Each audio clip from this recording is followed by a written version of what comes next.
Sophie stumbled upon the collar in the abandoned park, its surface glinting eerily under the pale moonlight. Intrigued, she picked it up, the metal warm against her palm. It was old, engraved with a name that had faded long ago. As she turned it over, a muffled barking echoed through the empty trees, sending chills down her spine. She glanced around, heart racing, but the park was deserted.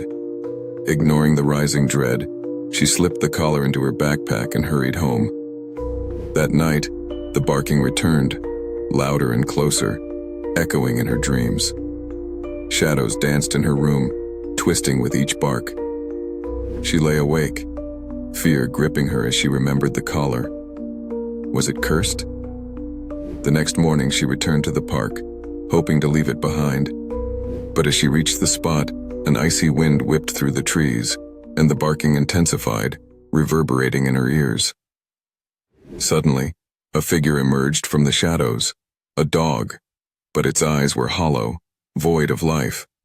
It stared at her, mouth opening wide, releasing a cacophony of eerie barks that filled the night. Sophie realized too late that the collar had not been lost, but had called something back, something that was never meant to return.